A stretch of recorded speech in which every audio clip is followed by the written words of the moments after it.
신약성경 2쪽입니다. 마태복음 2장 1절에서 12절까지 한 목소리로 같이 크게 읽도록 하겠습니다. 헤롯 왕 때에 예수께서 유대 베들레헴에서 나심에 동방으로부터 박사들이 예루살렘에 이르러 말하되 유대인의 왕으로 나시니가 어디 계시냐? 우리가 동방에서 그의 별을 보고 그에게 경배하러 왔노라 하니 헤롯 왕과 온 유대 예루살렘이 듣고 소동한지라. 왕이 모든 대제사장과 백성의 서기관들을 모아 그리스도가 어디서 나겠느냐 물으니 이르되 유대 베들레헴이뇨니 이는 선지자로 이렇게 기록된 바 또 유대 땅 베들레헴아 너는 유대의 고을 중에서 가장 작지 아니하도다. 내게서 한 다스리는 자가 나와서 내 백성 이스라엘의 목자가 되리라 하였음이니이다. 이에 헤롯이 가만히 박사들을 불러 별이 나타난 때를 자세히 묻고 베들레헴으로 보내며 이르되 가서 아기에 대하여 자세히 알아보고 찾거든 내게 고하여 나도 가서 그에게 경배하게 하라. 박사들이 왕의 말을 듣고 갈새 동방에서 보던 그 별이 문득 앞서 인도하여 가다가 아기가 있는 곳 위에 머물러 서 있는지라. 그들이 별을 보고 매우 크게 기뻐하더라.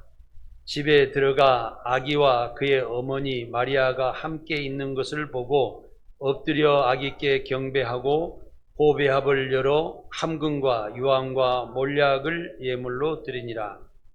그들은 꿈에 헤롯에게로 돌아가지 말라 지시하심을 받아 다른 길로 고국에 돌아가니라.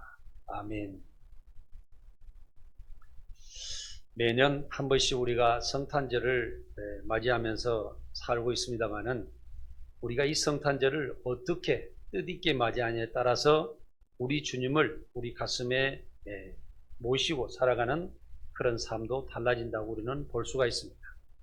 오늘 성탄절을 맞이하여서 여러분들이 뜻깊은 성탄절이 되시기 바랍니다. 그리고 내 가슴에 주님을 모시고 또 주님께서 나를 사랑하시고 나를 제어하시고 나를 인도하시고 함께 하심으로 통해서 여러분들의 인생이 바뀌시기를 바랍니다. 그래서 큰 축복이 되는 귀한 날이 되시기 바랍니다. 오늘의 말씀은 성탄절을 맞이한 사람들에 대해서 말씀을 드릴 때 그 말씀을 듣고 여러분들이 은혜 가운데 살아가는 귀한 시간 되시기 바랍니다. 성탄절을 맞이하는 성도 여러분들께 저는 축복의 말씀을 드립니다. 예수 그리스도 탄생은 인류를 역사를 바뀌어놓은 아주 귀하고 소중한 날이라는 것을 우리는 항상 알아야 됩니다. 예수 그리스도의 탄생을 기준으로 역사는 AD와 BC로 바뀌었습니다. 기원 전과 기원 후로 바뀌었습니다. 어둠에서 빛으로 죽음에서 생명으로 인류가 재탄생된 아주 기념스러운 날이라고 볼 수가 있는 것입니다. 예수 그리스도는 하나님이시면서 성삼위일체 하나님이십니다. 나는 길이요 진리요 생명이라는 예수님의 말씀을 우리는 기억하실 것입니다. 예수 그리스도의 십자가는 구원의 십자가요. 또한 우리가 하나님의 진리 안으로 들어가는 하나님의 나라로 들어가는 길이요. 또 하나님의 진리의 말씀으로 우리가 깨닫고 그 진리 안에서 자유를 얻고 살아갈 수 있는 진리의 삶이요. 성령을 받음으로 새 생명을 얻어 우리가 과거의 죄 가운데 살아가는 죽어있는 생명에서 새롭게 재탄생하는 생명의 삼위일체라는 것을 우리는 알아야 됩니다. 이 하나님, 이께서 이 땅에 오신 사실입니다. 예수님은 진리의 말씀으로 하나님과 일체로 계시다가 하늘의 영광의 보좌에서 인류를 구원하시기 위하여 이 땅에 성육신하신 하나님이십니다. 이사야 선지자는 예언을 하였습니다. 이사야에서 9장 16절 말씀에 이는 한 아기가 우리에게 낳고 한 아들을 우리에게 주신 바 되었는데 그의 어깨에는 정사를 메었고 그의 이름은 규묘자라 오사라 전능하신 하나님이라 영존하시는 아버지시라 평강의 왕이라 할 것임이라고 말씀하셨습니다. 정사를 메었다는 것은 세상의 모든 일을 어깨에 메시고 세상에 오셨다는 것이며 또 규묘자란 불가사의한 인간을 초월한 능력을 가지시는 위대하신 분이라고 표현하고 있으며 모사란 인간 세상의 모든 일을 해결하시는 능력에 전지전능하신 하나님을 말하는 것이며, 영원히 존재하시는 하나님께서 이 세상에, 이 악한 세상에 평화를 주시려고 오셨다는 사실입니다. 아기 예수님이 탄생하실 때 천군 천사들은 하나님을 찬송하였습니다. 누가복음 2장 14절에는 지극히 높은 곳에서는 하나님께 영광이요 땅에서는 하나님의 기뻐하심을 입은 사람들 중에 평화로다라고 기록되어 있습니다. 온 세상을 창조하신 진리 하나님께서 고통과 흑암이 가득 찬 이 땅에 큰 빛으로 구원의 기쁨을 주시기에 우리를 구원하신 메시아로 오셨다는 사실입니다. 예수님 탄생은 가장 먼저 저 들에서 양을 치는 목동들에게 먼저 소식이 전해졌습니다. 이것은 하나님을 믿으며 하늘의 별을 보며 사는 가장 순수한 사람들이었기 때문에 예수님께서 그들에게 먼저 오신 소식을 알려주셨다는 사실입니다. 사랑하는 성도 여러분, 양을 치는 목자들은 세상을 바라보지 않고 오직 하나님만 의지하고 살았습니다. 다윗이 그랬듯이 정말 들에서 아무도 의지할 곳 없는 그곳에서 하나님께 기도하며 저 하늘의 별을 보며 하나님께서 우리에게 임재하셔서 내 양떼를 보호해 주시기 위한 아주 그런 귀한 생각을 가지고 살았다는 것입니다. 아주 어린아이같이 순수한 믿음을 가지고 살았다는 것입니다. 세상 때가 묻지 않는 그런 존재들이었습니다. 그렇기 때문에 예수님께서 이 땅에 오셔서 모든 세상 사람들의 그 양떼를 돌봐주고 그 양떼를 구원해주고 평강을 주고 그들을 감싸주고 동행하시려는 그런 예수님의 뜻과 부합되는 그런 사정이 있었기 때문에 양치는 목동들에게 예수님이 먼저 오셨다는 것입니다. 예수님의 뜻은 항상 그런 순수한 사람들에게 다가오십니다. 과거의 바리새인과 서기관과 제사장들이 예수 그리스도를 보지 못하고 그를 잡아다가 십자가에 못 박고 죽인 것처럼 세상 때가 묻어서는 세상의 모든 것을 가지고 또 주님을 믿으려고 하면은 우리는 주님을 볼 수가 없습니다. 오늘 성탄절에도 여러분들께서 주님을 맞이하시는 그런 마음을 온전히 가지신 분들은 순수한 마음을 가지신 분들이 주님을 맞이할 수 있다는 사실을 꼭 기억하시기 바랍니다. 예수님 탄생이 하나님께 영광된 것은 인간을 영원히 사랑하시는 이루어진 그런 영광이요 땅에는 하나님을 믿음으로 하나님의 기쁨이 되는 사람들의 평화가 시작되는 그런 시점입니다. 그렇기 때문에 기원 전과 기원 후로 나눈 것이며 또한 전 세상과 후 세상, 죽어있는 세상과 새로운 생명의 세상, 구원의 세상으로 열렸다는 사실입니다. 스바냐 선지자는 스바냐 3장 14절에 시온에 따라 노래할지어다, 이스라엘아 기쁘게 부를지어다, 예루살렘 따라 진심으로 기뻐하며 즐거워할지어다고 노래하였습니다. 성탄을 맞이하는 사람들에게는 기쁨의 날이요 감격스러운 날입니다. 여러분들께서 똑같이 하루가 지나가고 또 하룻밤이 지나면 또 하루가 다시 시작하는 똑같은 날이지만 오늘 하나님께서 우리 주님을 이 땅에 보내주셔서 나를 새롭게 하고 나를 새 생명을 주고 나를 미래의 축복의 날로 인도해 주실 거라고 생각하고 맞이하는 사람들은 큰 기쁨이 될 것이라는 것입니다. 감격스러운 날이 될 것이라는 것입니다. 예수님이 탄생하실 때 주변 사람들은 세례 요한과 헤롯과 동방 박사들이 있었습니다. 오늘은 이런 사람들을 살펴보면서 여러분들과 저와 은혜를 나누도록 하겠습니다. 첫 번째로 세례 요한의 신앙입니다. 세례 요한 아버지는 제사장 사가랴였습니다. 어머니는 예수님의 모친 마리아의 친족 엘리사벳이었습니다. 세례 요한의 출생은 이삭의 출생과 유사합니다. 아브라함과 사라처럼 사가랴와 엘리사벳 역시 늙어서도 자식을 못 가지고 있었던 것이 공통적인 것입니다. 이삭과 세례 요한은 그 출생을 천사가 예고하면서 그들이 태어났습니다. 먼저 세례 요한은 예수님이 메시아임을 증거하기 위해 태어났습니다. 세례 요한은 정성하여 낙타 털옷에 가죽대를 띠고 메뚜기와 석청을 먹고 살았던 특이한 삶을 살았던 것입니다. 일반 사람들과 정상적인 사람이 된 세상으로 온 것이 아니라 우리 주 예수 그리스도의 길을 열기 위해서 예수님이 세상에 오실 것이라는 것을 예고하기 위해서 모든 사람들에게 회개하고 예수님을 맞이하기 위해서 먼저 세상에 오셨던 것입니다. 세례 요한은 예수님을 세상을 지고 가는 하나님의 어린 양이라고 증거하였습니다. 예수 그리스도는 메시아로서 인류 죄를 대신 속죄하시고 구원하시려고 이 땅에 오신 사실입니다. 예수님은 인간의 죄를 한 몸에 지시고 십자가에서 희생될 어린 양인 희생 제물로 오셨습니다. 우리도 세상에 태어나서 하나님을 믿고 살아가면서 내가 어떻게 이 세상을 살다가 어떻게 죽음을 맞이할 것인가 이것을 알고 살아가는 사람이 가장 올바로 살아갈 수 있다라고 어느 철학자는 말했습니다.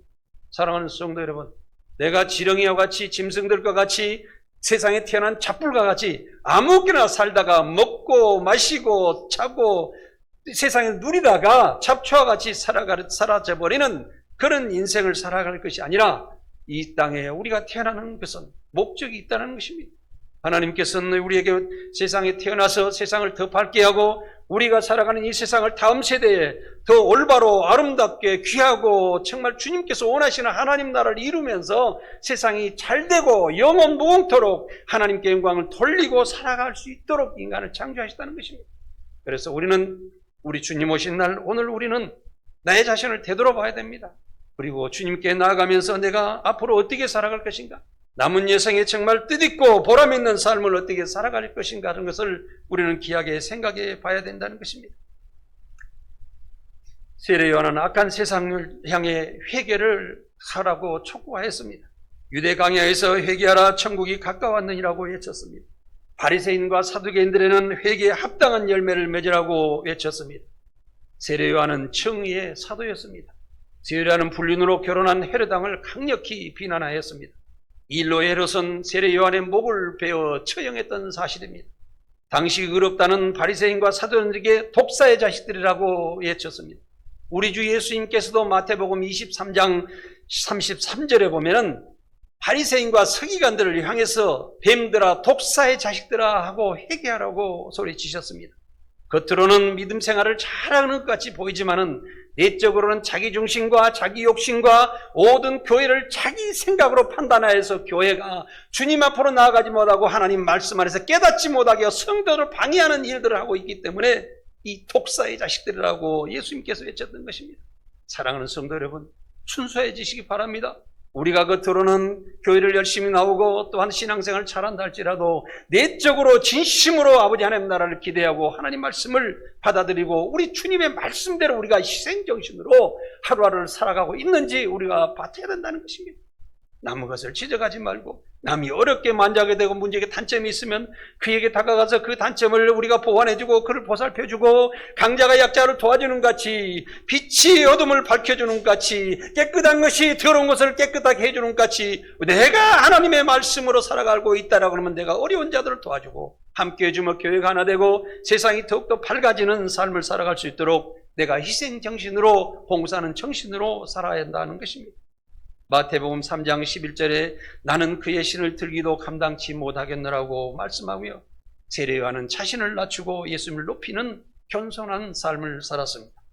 요한복음 3장 37절에 예수님은 흥하여야 하겠고 나는 세워야 하리라고 기록하였습니다. 그래서 자기는 주님의 길을 열면서 나는 소멸되어서 주님께 레드카펫을 깔아드리며 주님이 오시기를 거야하고 주여 오셔주옵소서 말씀하며 나는 점점점 소멸되어 가면서 마지막에는 세례 요한이 비록 처형해 죽었지만 주님의 세계를 열리기 위해서 그 악한 사람들을 동원하여 세례 요한 세대를 쉽게 하면 구약의 모든 선지자 세대를 요한으로부터 끊어주시고 예수님의 세계를 다시 열으신 것을 우리는 볼 수가 있는 것입니다.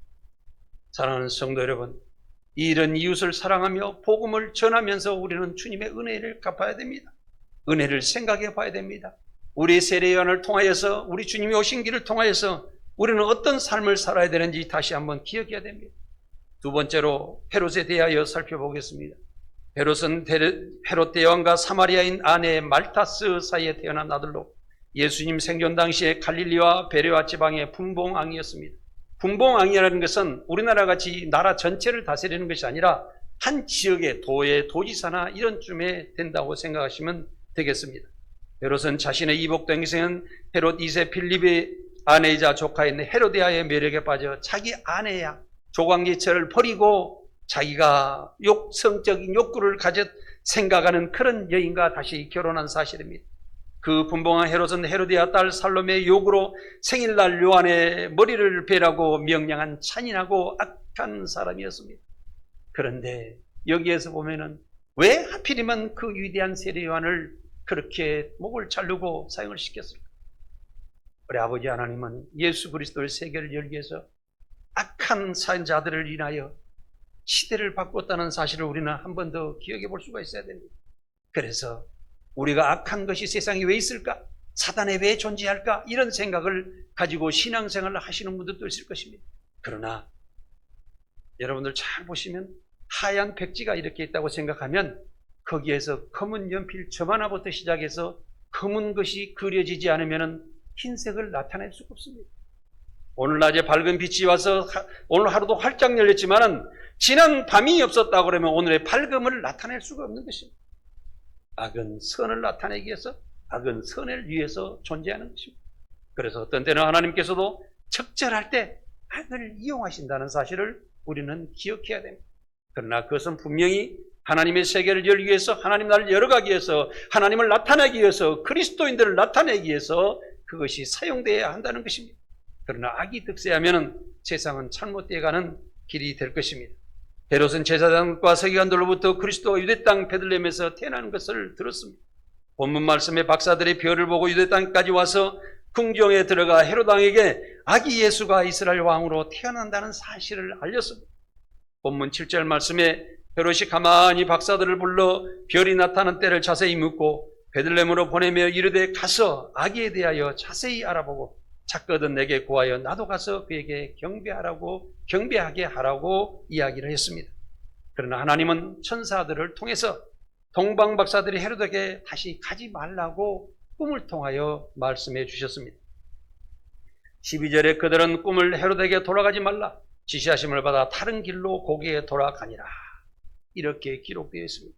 헤롯이 이 사실을 알고 난 후에 아기 예수를 죽이려고 하자 성령께서는 요셉에게 현명하여 애굽으로 피신하도록 명령하셨습니다.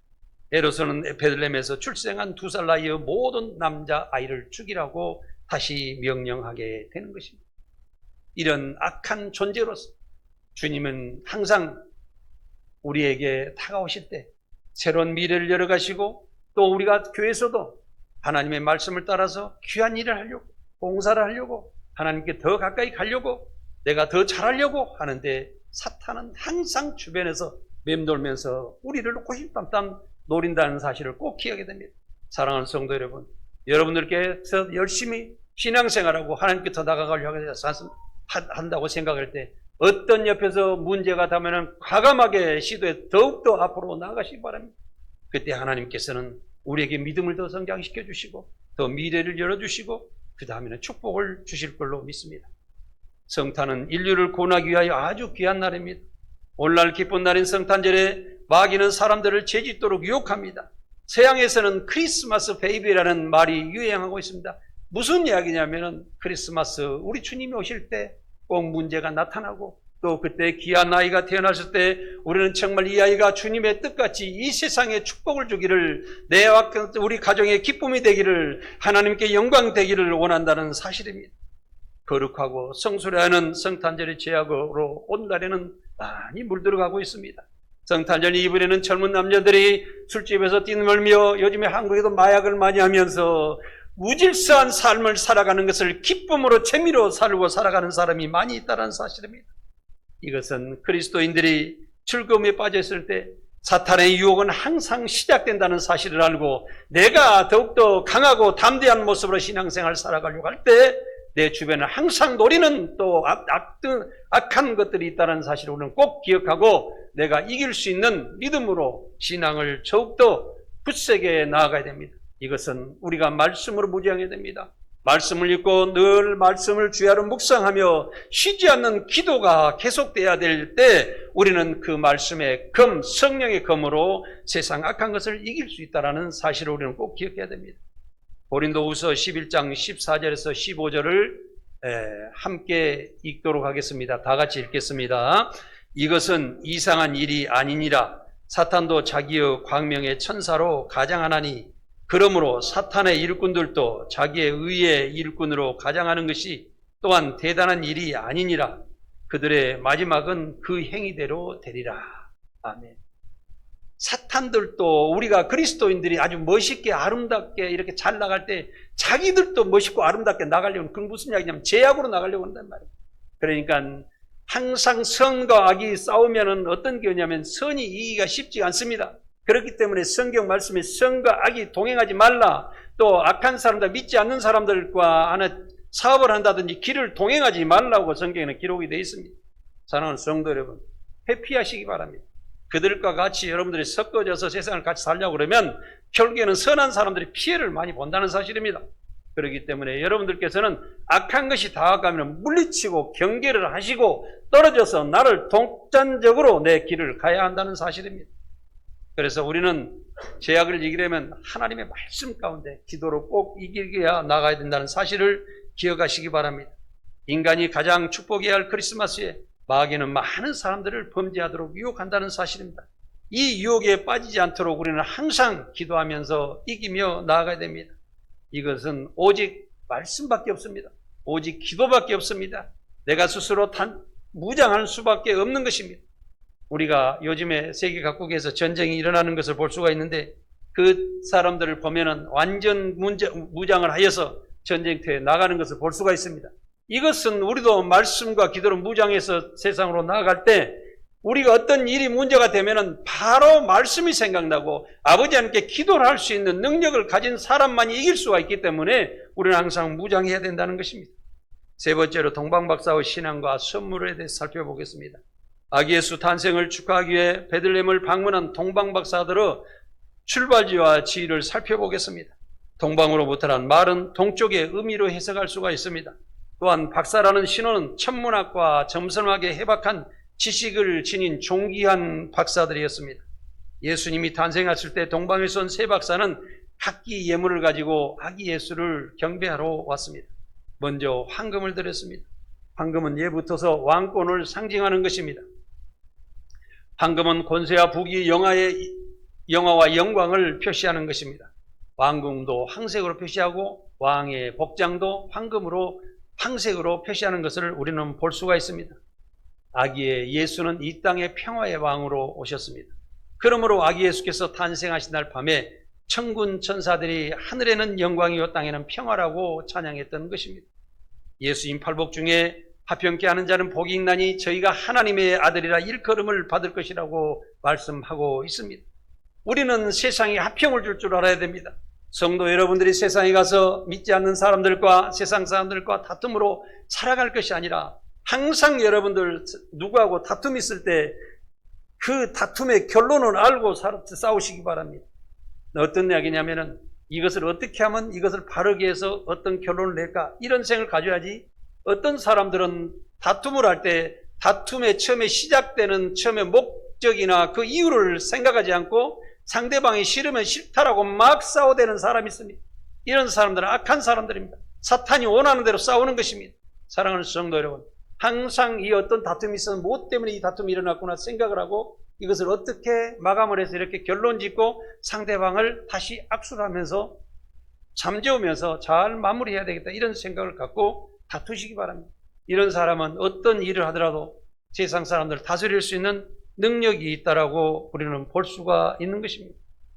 예수님은 이 세상에 평화 소식을 주시려고 성육식 하신 분입니다. 요한복음 14장 27절을 함께 읽겠습니다. 평안을 너희에게 끼치노니, 다시 읽겠습니다. 평안을 너희에게 끼치노니 곧 나의 평안을 너희에게 주노라. 너희에게 주는 것은 세상이 주는 것 같지 아니하리라. 너희는 마음에 근심하지도 말고 두려워하지도 말라. 아멘. 우리가 세상을 살아가면서 평안을 가지고 있는 것은 잠시 잠깐입니다. 세상에 보이는 것은요, 어떤 것이든지 변화가 아주 심합니다.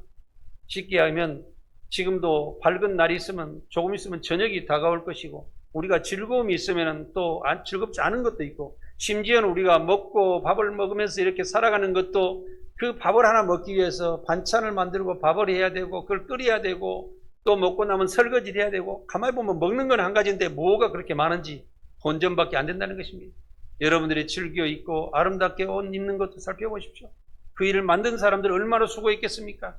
그래서 사다가 돈 주고 입고 다시 빨래하고 다리미질해서 걸어놔야 내가 잠깐 아름다움을 표시할 수가 있습니다. 이와 같이 세상에 있는 것은 모든 것은 잠깐이요, 지나가는 것입니다. 변화무쌍하는 것입니다.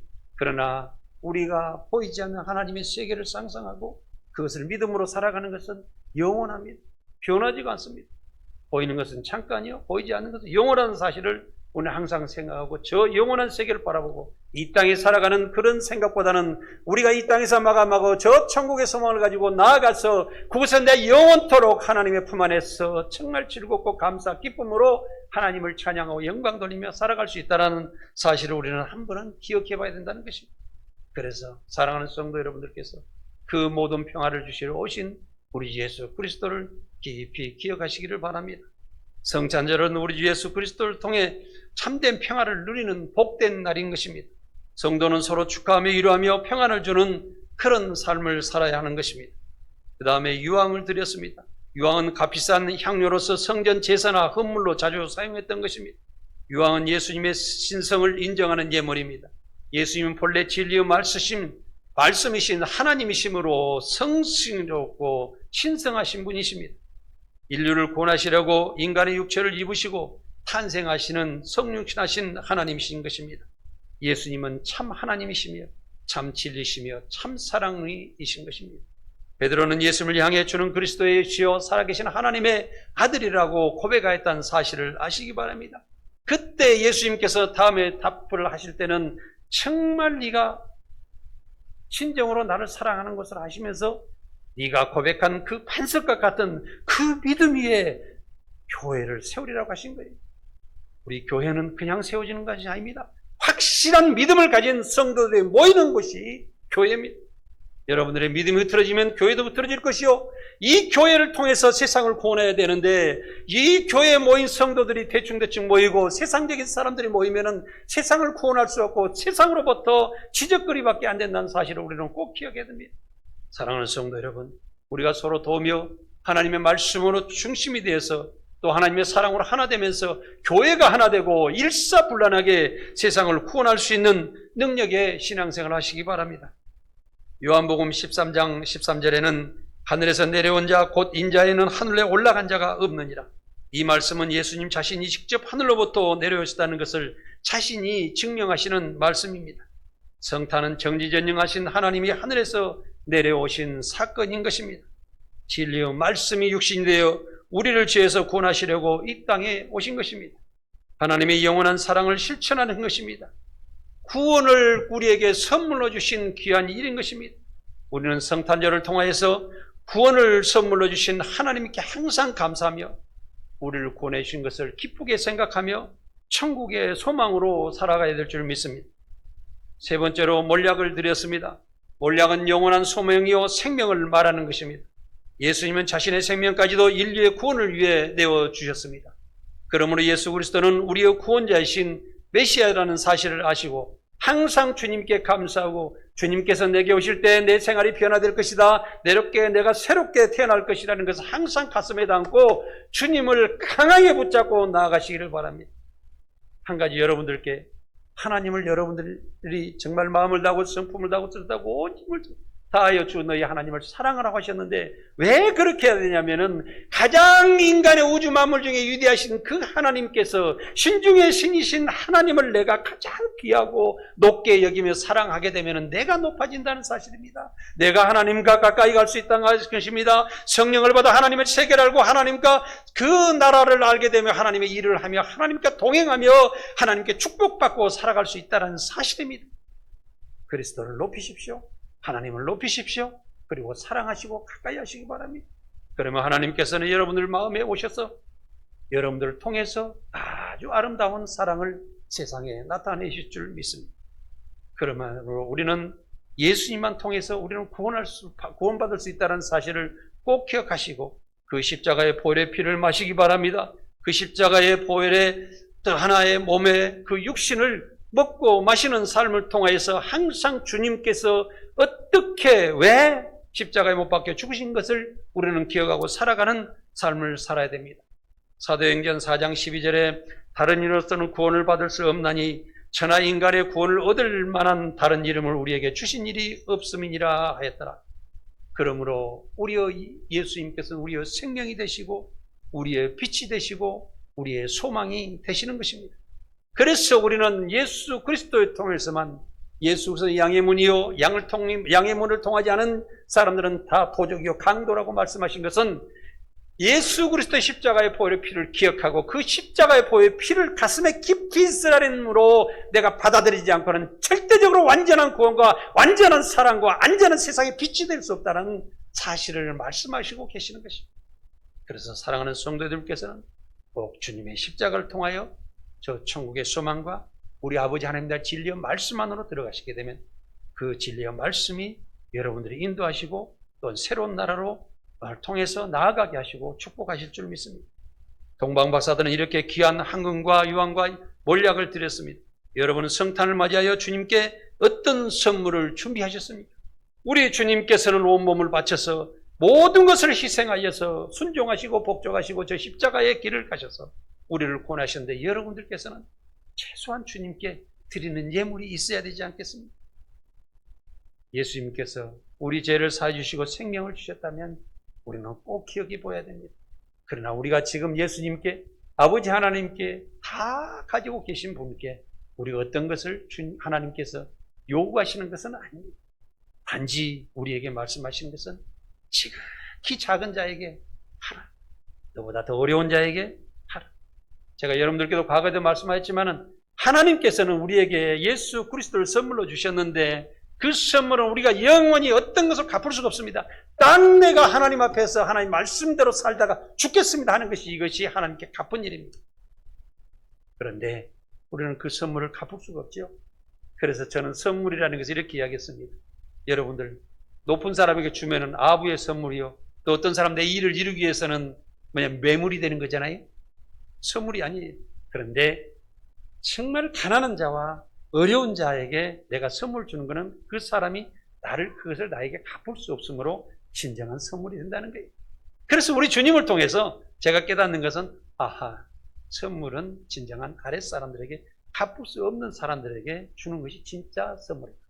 사랑하는 여러분, 오늘 성탄절을 맞이해서 연말이 되기 전에 지극히 작은 자에게 선물 하나도 하시기 바랍니다.